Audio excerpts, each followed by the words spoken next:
Hello everyone, you are welcome to Nigeria Today News. On our last edition, we discussed placeholder. Today on the show, we shall be looking at vote buying, its implications, and what can be done to remedy this ugly trend. I'm Michael Angel, your host for this segment. One of the basic elements that differentiates democracy from other forms of government is the ability of citizens to choose their leaders in a periodic, free and fair election. Eligible voters are expected to exercise their franchise in a manner devoid of malpractices such as vote buying, violence, intimidation, discrimination, and rigging. It is important to note that Nigeria's democratic experience right from the First Republic has been characterized by one form of malpractice or the other, with vote buying or voter inducement becoming a recurring decimal. This trend of giving voters money or material inducement to sway their voting pattern is nurtured by the high poverty rate and illiteracy in the country.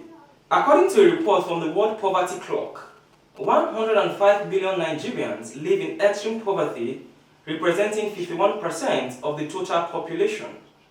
Also, 76 million adults, representing 38% of Nigeria's population, cannot read and write, according to Malam Adamu, Minister of Education.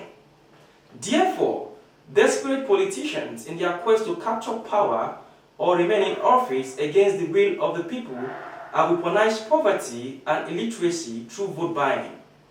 Some electorates now sell their votes to the highest bidder, while others receive as low as 500 naira to give up their right to determine who governs them.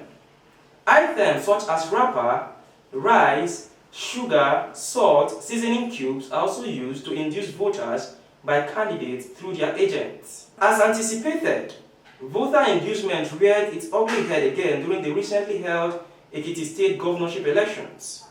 Multiple sources reported how some electorates sold their votes between 5,000 naira to 10,000 naira to the highest political parties.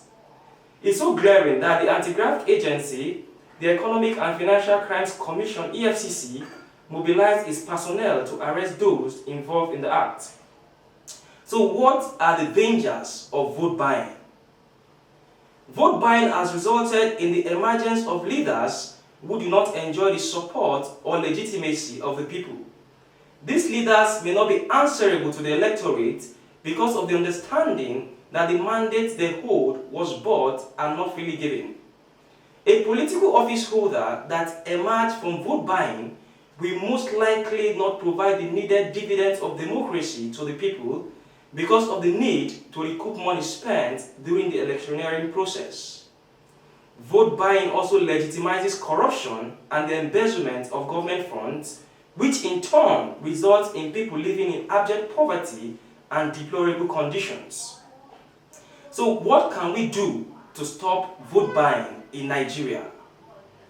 Vote buying is on the verge of destroying the sanctity of Nigeria's nascent democracy if something drastic is not done to nip it in the bud.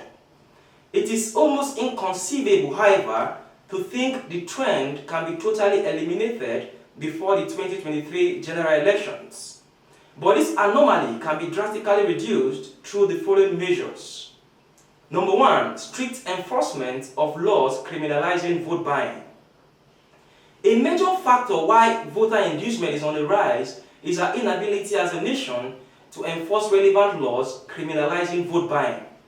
Section 127 of the Electoral Act as amended prescribes a fine of 10,000 naira or 12 months imprisonment or both for anyone caught in the act of buying or selling votes. Unfortunately, this provision has not been effectively implemented by the law enforcement agents who often look the other way when voter inducement occurs. The police and other law enforcement agents must be empowered to arrest and prosecute those involved in voter inducement to serve as a deterrent to others. Number two, special court/commission to punish vote buyers and offenders. Despite the criminalization of voter inducement by the Electoral Act, prosecution of offenders has been a major setback as the conventional courts are already overwhelmed with cases. To ensure speedy dispensation of justice, a special court to prosecute violators of electoral law in the country is needed, and this should be done in addition to the possibility of having the commission of an electoral offense to enhance the electoral process. Number 3, voter education. The Independent National Electoral Commission, INEC, must collaborate with political parties, religious leaders, traditional rulers, the media, and relevant government agencies to increase voter education on the dangers of vote buying. The electorate should be informed that by selling their vote, they have decided to mortgage their future for another 4 years. Voters should be told that any candidate who induces them with money will not provide them with the basic amenities such as water, hospitals, schools, and road when elected. Number 4, tackling the root cause. Voter inducement thrives largely due to poverty and illiteracy. Concerted effort must be made by the political leadership to reduce the level of poverty and illiteracy in the land. If voters are moderately informed and financially stable, inducing them with 500 naira or a mudu of rice for vote will be very difficult. Now, our standpoint. Voter inducement is on the verge of destroying the sanctity of our electoral process if nothing is done to curtail the ugly trend. The electorate must reject any form of inducement and vote for credible candidates that will provide good governance for the betterment of all. Law enforcement agents must also know that voter inducement is in the same category as ballot box snatching and must treat those caught in the act as criminals.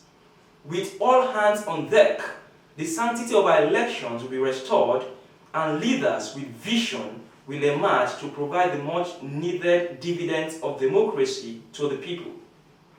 And that's the size of today's episode of Nigeria Today News. Please subscribe to our YouTube channel and follow our social media handles for more updates. Until I come your way next time, thanks for watching.